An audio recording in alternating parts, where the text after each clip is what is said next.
नमस्कार, आप देख रहे हैं युग करवट न्यूज और आपके साथ मैं हूं शोभा भारती। पेश है आज का हमारा न्यूज बुलेटिन। आइए नजर डालते हैं आज की हेडलाइंस पर।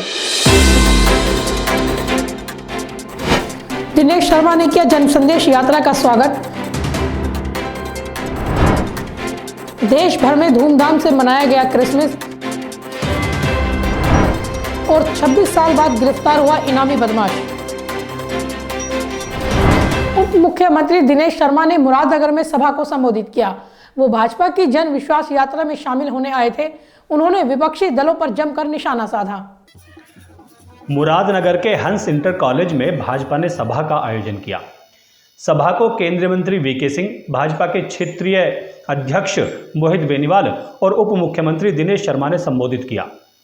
उन्होंने कहा, कुछ वर्ष पहले तक लोग खुले में शौच करने को मजबूर थे। प्रधानमंत्री मोदी के आने के बाद सबसे पहले गांव में शौचालय बनाए गए तो दैनिक क्रिया से निर्वृत्त हो सके, कोई लघु शंका कर सके, क्योंकि गांव में शौचालय नहीं था।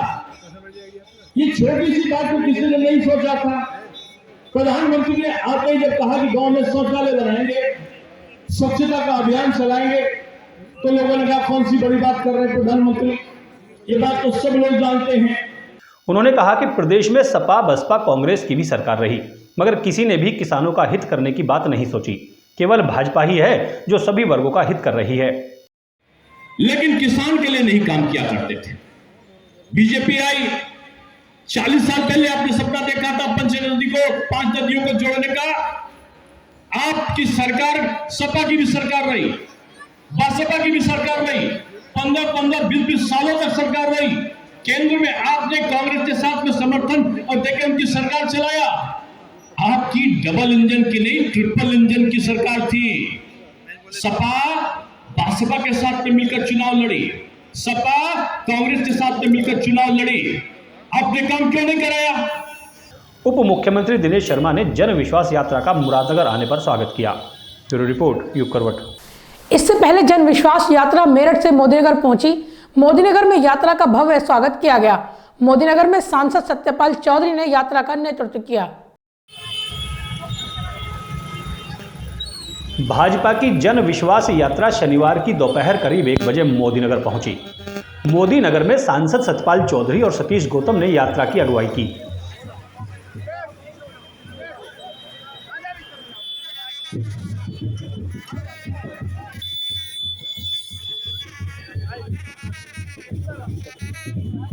मोदीनगर तहसील पर भाजपा नेता पुष्पेंद्र रावत ने यात्रा का स्वागत किया, तो चीनी मिल पर ब्रजपाल तिवारी ने यात्रा का भव्य स्वागत किया।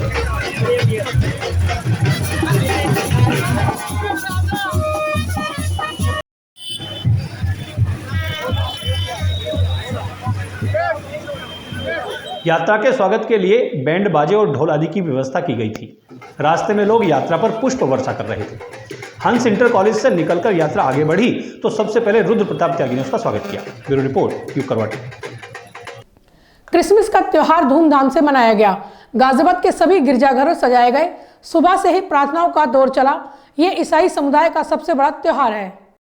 प्रभु यीशु के जन्मोत्सव पर शहर के विभिन्न गिरजाघरों में प्रार्थना सभाओं का आयोजन किया गया। देर रात 12 बजने के बाद गिरजाघरों में प्रभु यीशु के जन्म की खुशी में केक काटा गया, क्रिसमस कैरोल गाया गया व प्रार्थना सभा का आयोजन किया गया। पर्व को देखते हुए गिरजाघरों को विशेष तौर पर सजाया गया।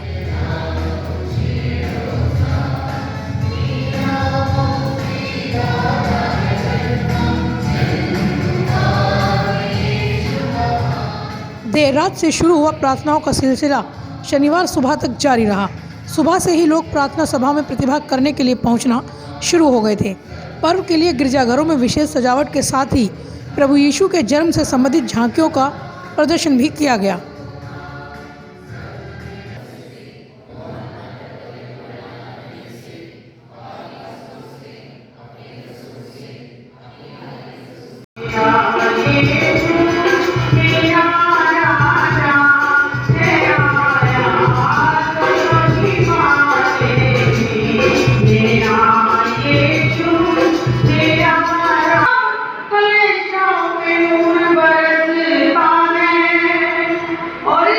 चौधरी मोड़ स्थित सेक्रेड हार्ट चर्च में देर रात से लोग पहुंचना शुरू हो गए थे।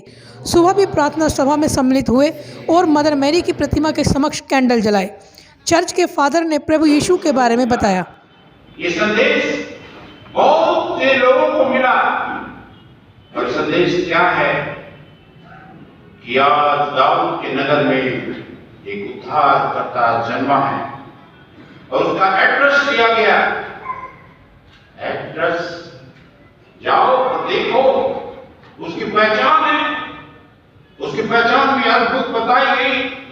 ये जो स्वर्गदूत है वो कहता है कि बालक को कपड़े में लिपटा हुआ और चलने में बड़ा पाओगे। ये अद्भुत बालक है और अद्भुत उसकी जन्म की गाथा है।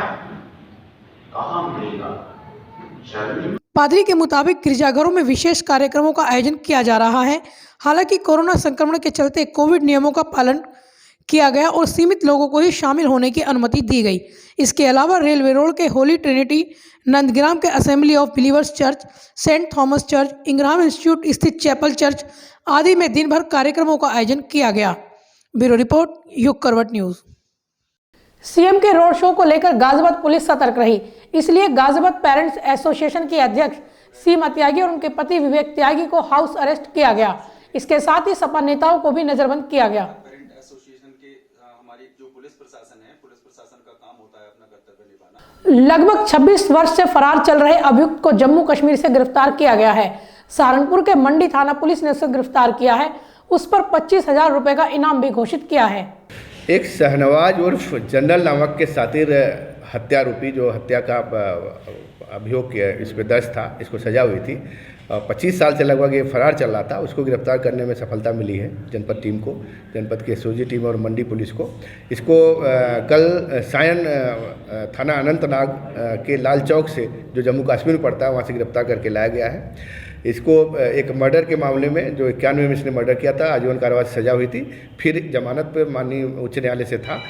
जमानत की शर्तों का उल्लंघन करते हुए अपने को छिपा के जम्मू कश्मीर में रह रहा था और बहुत प्रयास के बाद इस पर 25,000 रुपये का इनाम भी घोषित किया गया था। बहुत प्रयासों के बाद इसकी गिरफ्तारी करने में जनपद पुलिस को सफलता मिली। बढ़ती सर्दी के बीच समाज सेवी भी सामने आ रहे हैं, जो गरीबों और जरूरतमंदों को गर्म कपड़े, कंबल आदि दे रहे हैं। विश्व ब्राह्मण संघ और परमार्थ समिति ने सर्दी से सिकुड़ रहे लोगों को कंबल वितरित किए। गिरते पारे ने गरीब लोगों की परेशानी भी बढ़ा दी है, लेकिन गाजियाबाद के समाज सेवी भी पीछे नहीं हैं। विश्व ब्राह्मण संघ, हनुमान मंगलमय परिवार और परमार्थ समिति के लोग भी इसमें शामिल हैं। इन लोगों ने गरीबों के दर्द को समझा और सर्दी से बचाव के उपाय किए। बीके शर्मा हनुमान और वीके अग्रवाल ने जरूरतमंद लोगों को कंबल वितरित किए। कपकपाती सर्दी में देर रात घर से निकलकर गरीबों को कंबल देने का काम एक साहसिक कदम है। गाजियाबाद में और भी बहुत से ऐसे लोग हैं जो झुग्गी झोपड़ी में जाकर गर्म कपड़े और कंबल वितरित कर रहे हैं।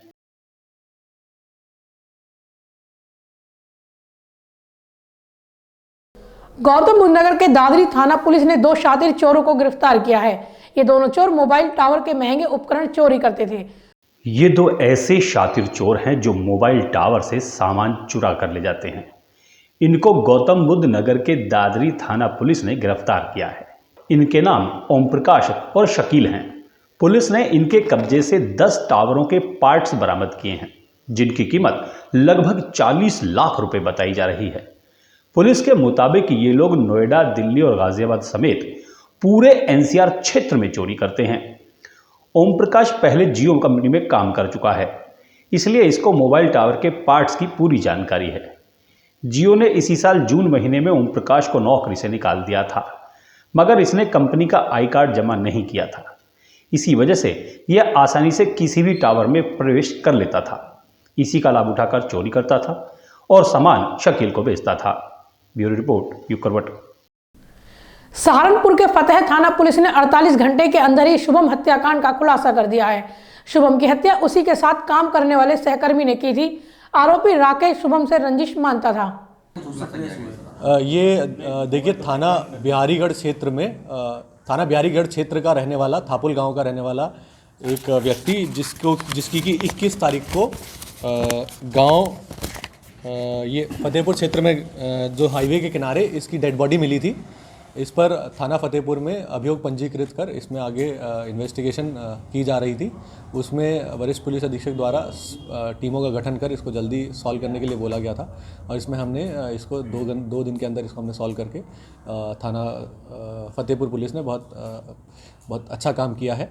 उसी में ये निकल के आया कि इनको जो ये मृतक था ये इसकी एक राकेश नाम के व्यक्ति से, जो कि पेंचो में ही इसके साथ काम किया करता था और 6 महीने पहले इसको निकाल दिया गया था, जो एक्यूज जो इसमें है।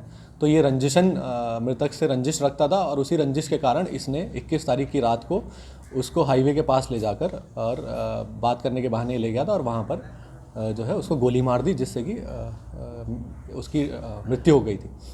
इसी में हम लोगों ने इनके साथ जो है एक और अभियुक्त था जो इसके साथ में था, उसको भी गिरफ्तार कर लिया है और जो बाइक इन्होंने इसमें घटना में यूज़ की थी उसको भी हम लोगों ने बरामद कर लिया है।